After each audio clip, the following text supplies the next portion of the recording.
how can we make sure that our work is visible and recognized in those super interdisciplinary, multi-field, messy, huge projects that involve a lot of people, a lot of collaboration, a lot of contributions, and so on.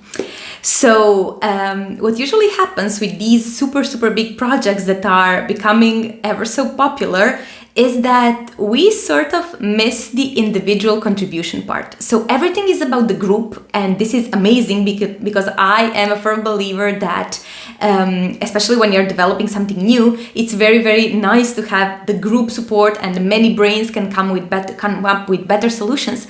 But it sort of really becomes very difficult to say who made what, who did what, right? This reminds me of those school projects, that there is a group of 5 people and just one person does the job, and the other 4 are like, okay, I did that, and more or less I prepared this and that, but they actually did not do the work.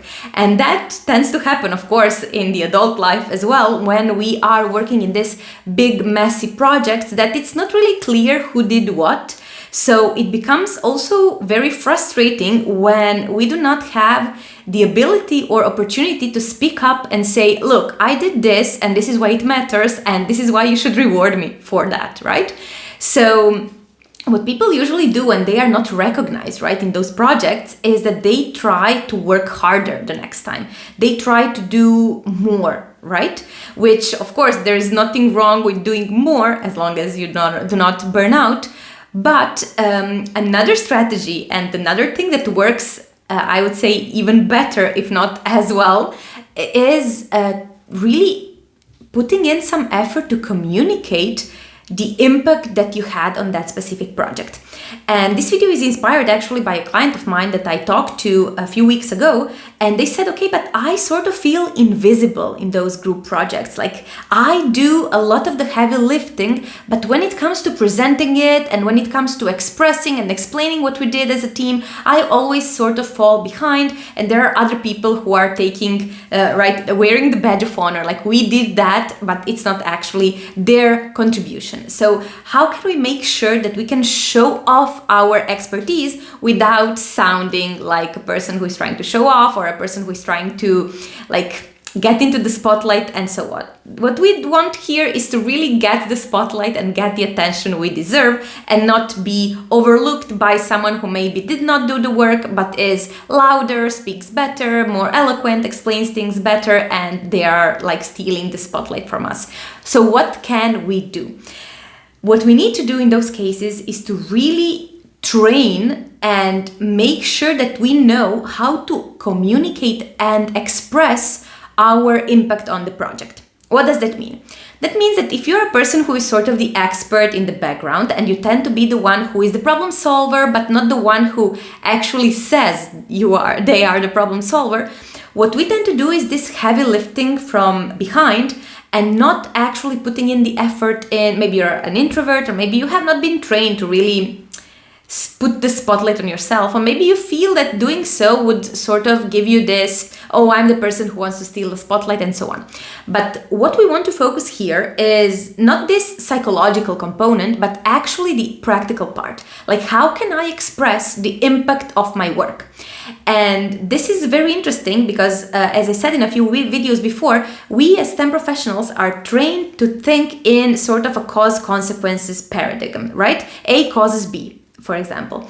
But when we are explaining our work, especially if projects are so big and so messy and there are many people involved, what we need to talk about is not the cause or the consequence, but the impact. Like, for example, we did this and it reduced product delivery time by 30%. This is something very tangible. This is something that makes people think, oh wow, these people are doing a great job. Specifically, that person who is maybe the team lead or some important member of the team is doing great work. So this is the point, right? We need to shift from this cause and consequence to impact. Like, what is the impact our work is having, and how does that matter to people who are involved in the project? As soon as you start sort of speaking like that, as soon as you develop this skill of explaining your work in terms of impact, and not in terms of method causes result, you are going to see an instant shift in how people are looking at you, because you're no longer going to be the expert in the background. You're going to be the go-to person for that stuff. Like, you're going to be the person who did that and who caused this impact and who reduced the cost and who made, the process of delivery much faster and so on. And this is a skill that is super useful because, first of all, you deserve to be recognized for your brilliant work, but also in terms of funding. For example, nowadays, of course, many STEM projects are done through funding. There are like some extensive projects that take a few years and they require, right, a lot of funding. And we are always sort of pitching, right? We are competing, we are pitching. So how can we make sure that our work and our effort is seen? By making sure that the impact of our work is seen. And that's kind of the whole point, right? This is exactly what I teach STEM professionals how to do, because I saw that there are so many brilliant people doing great work and not being recognized appropriately for that, because it's really a pity, right? Just because of this communication skill or this thing that they could do better, they are not recognized for the amazing work they're doing. So, as I said, this is exactly what I teach STEM professionals how to do. To stop being the expert from the background and to be really the one who is recognized for the hard work, recognized for the effort, and recognized for their brilliance and their ideas.